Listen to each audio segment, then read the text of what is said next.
Hey folks, we're going to talk today about addressing the fret ends on a ukulele so that it doesn't feel sharp to the touch. And one thing to talk about though is there's just a fact. Frets are metal, your fingerboard is wood. The wood is going to shrink over time. So sometimes an instrument gets its fret ends dressed, a couple years after it's made, after equilibrium sets in, or down the road. It just happens, it's okay. But there's a few things I do before the instrument leaves to try to make it less noticeable. To begin with, first of all, when the fretboard comes up this way, I put a bevel on it with the orbital sander, handheld orbital sander, before we glue the neck on. So that it's got a bevel like this, and then I'm going to bevel the frets above that. So it's like a two-step process. Instead of just having the fretboard come up flat and then have the beveled fret, it's like half the fretboard, bevel, then the fret. And that helps a lot because you just don't want people to feel the sharp ends too much. Now that being said, they are metal. You'll feel them if you put your hand at an angle and really hit hard. It's more about, are you feeling it sharp while you play? So hopefully not.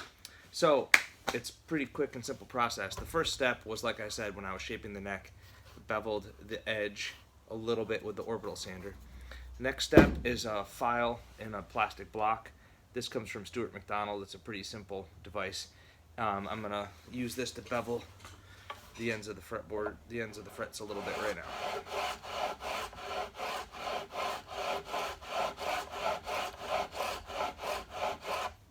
And then I'll flip it.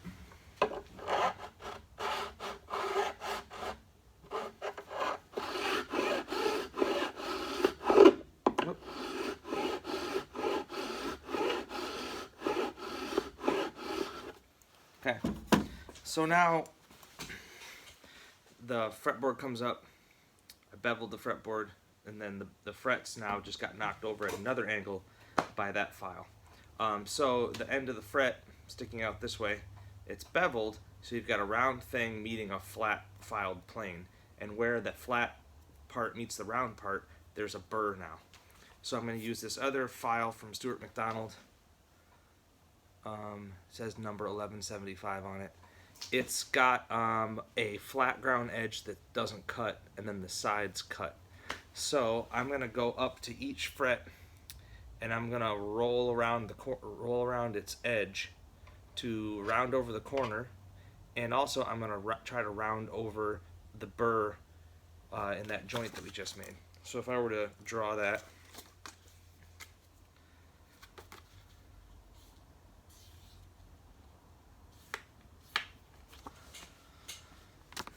I'm going to knock this corner a little bit, and I'm going to also hit this rounded part here so that none of that is sharp.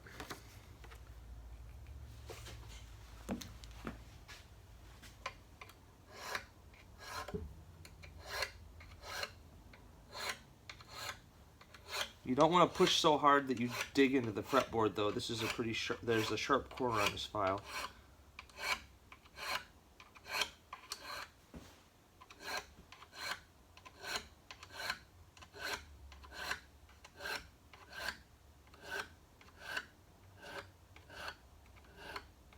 Don't hit the body of the instrument. And now for the other side, maybe I'll do a different view here. I'll put it in the vise.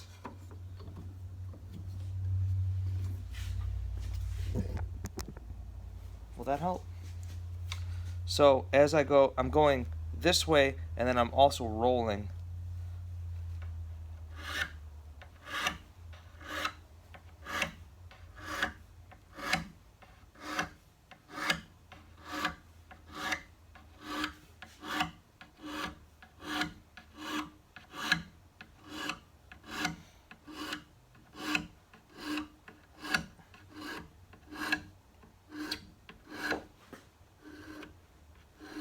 Don't hit the top of the instrument. Okay, so it's filed, but now, it's still pretty sharp. So these need to be sanded in order to be really smooth. You've got a couple options. One way that works pretty good is I've got like 220 grit, 600 grit, and then like a super fine polishing this pad. This is like 1,000 grit, I think, and that works pretty good. The other thing that we used to always use at my MOA are these nail buffers.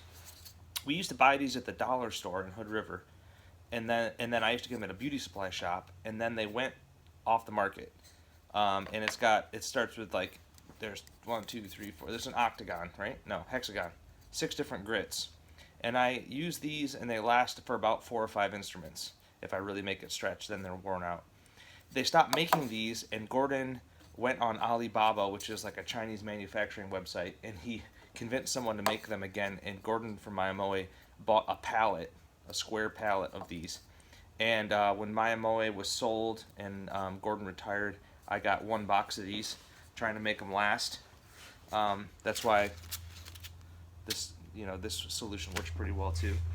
But they're good because it's stiff plastic, but it's got foam in it. So I think there are other nail buffers out there with maybe 4 sides on them, or 3 or 4. So you can find stuff like this. But now the goal will be to hit these. I'm trying to hit, kind of the wooden bevel and the fret bevel, both of them, and kind of round over everything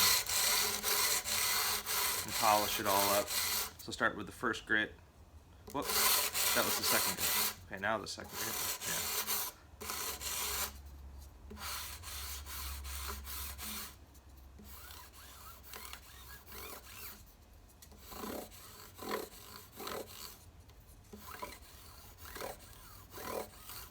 Okay, much better. So let's see, there's probably no way to show this, is there? I don't know. This side I haven't done yet. Everything's sharp and still pretty sharp from the file. That's the side I've done. It feels nice. Okay, so I'll get this one now.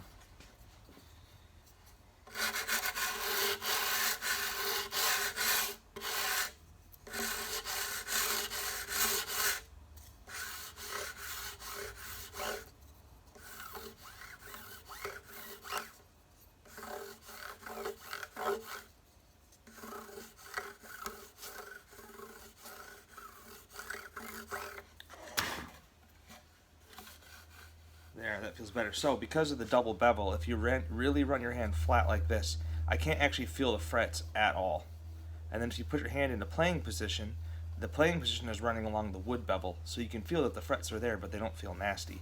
And then if you really dig your hand all the way over and press too hard, of course you can feel them, but yeah, it feels much better. So there you go, dressing the fret ends. An important detail for sure. Cheers.